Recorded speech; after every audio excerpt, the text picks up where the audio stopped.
আমার বাবার বাড়ি শ্বশুর বাড়ি দুই পরিবারই আসলে আমরা সবাই ভোজন রসিক এবং অনেক খেতে ভালোবাসি। তো ভাতের সাথে অনেক পদ দিয়ে খাওয়ার অভ্যাস।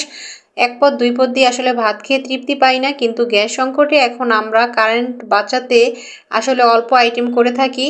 তো আজকে খেলাম পাবদা মাছ ভুনা আর মূলার ডাল ধনিয়া পাতা দিয়ে ঘন করে রান্না করেছিলাম। তো আসলে মোটামুটি খাওয়া হয়েছে, কারোই তৃপ্তি করে ওইভাবে খাওয়া হয়নি। তো জীবন বাঁচাই এই আর তারপরেও আলহামদুলিল্লাহ যেভাবে আছি, যা খেয়ে বেঁচে আছি, আল্লাহর কাছে লাখো কোটি শুকরিয়া জানাই। তবে পাবদা মাছটা বেশ মজার ছিল আর মূলার ডালটাও মজা হয়েছিল।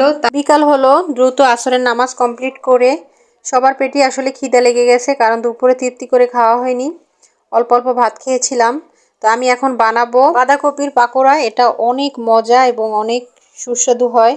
বাঁধাকপি কুচি, পেঁয়াজ, কাঁচামরিচ, ধনিয়া পাতা, স্বাদে ম্যাজিক মশলা, ডিম, কর্নফ্লাওয়ার, ময়দা ইত্যাদি দিয়ে সুন্দরভাবে মাখিয়ে এই যে বড়া শেফে তেলের ভিতর দিয়ে দিলাম এবং মচমচা যতক্ষণ পর্যন্ত না হবে ততক্ষণ পর্যন্ত ভেজে নিব। এই পাকোড়াটা এতই মজা হয়, আপনারা যারা করে খান তারা তো এর স্বাদ জানেন। যারা বাঁধাকপি পছন্দ করেন না তারাও কিন্তু অনায়াসেই খেয়ে ফেলবেন। আমার দুই ছেলে সবজি, ডিমের কুসুম, গরু মুরগির কলিজা এগুলো একদমই খেতে চায় না। তো আমি টেকনিক করে ওদেরকে বিভিন্নভাবে খাইয়ে দিই।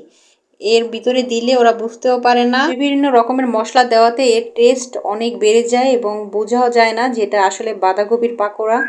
আমার কাছে অনেক ভালো লাগে, কিন্তু আমি আসলে শেষের দিকে গিয়ে ভাগই পাই না। পাকোড়া রেডি করে তারপরে মাগরিবের নামাজ কমপ্লিট করে তারপরে আমরা সবাই মিলে নাস্তা খাবো।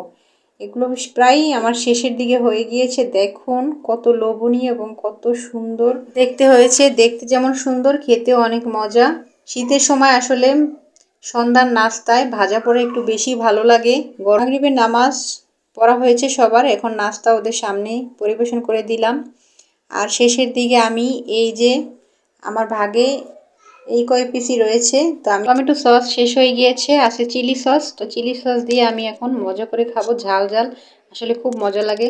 এর সাথে চা ছিল, মুড়ি, বিস্কুট, এগুলো খেলাম। খাওয়ার পরপরই আবার রাতের খাবার জোগানোর জন্য আয়োজন শুরু করে দিলাম। তো এক দফা এক দাবি, মুরগির মাংস না হলে ভাত খাবেই না, তাই মুরগির মাংস আমি রান্না করে রেখে দিয়েছি। সিরাতের চেয়েও সাইব অনেক জ্বালায় খাবার দাবার নিয়ে। তো ভাতও আমার অলরেডি হয়ে গিয়েছে, আমি ঝাঁপিতে ঢেলে রেখেছি। মার ঝোরে ঝরঝরা হয়ে থাকবে আর ডাল চুলায় বসিয়ে রেখেছি, এটা আস্তে আস্তে হয়ে যাবে। প্রতিবেলাতেই আমার রান্না করতে হয়, কারণ এরা বাসি একদমই খেতে চায় না, তাই আমিও কষ্ট হলেও টাটকা টাটকা রান্না করে এদেরকে খাওয়ানোর চেষ্টা করি। তো আমার ব্লগটি আজকে এখানেই শেষ করে দিব। সবাই ভালো থাকবেন, সুস্থ থাকবেন এবং ভিডিও ভালো লাগলে লাইক কমেন্ট শেয়ার করে পাশে থাকবেন। সবার জন্য দোয়া এবং ভালোবাসা রইল। আল্লাহ হাফেজ, আসসালামু আলাইকুম।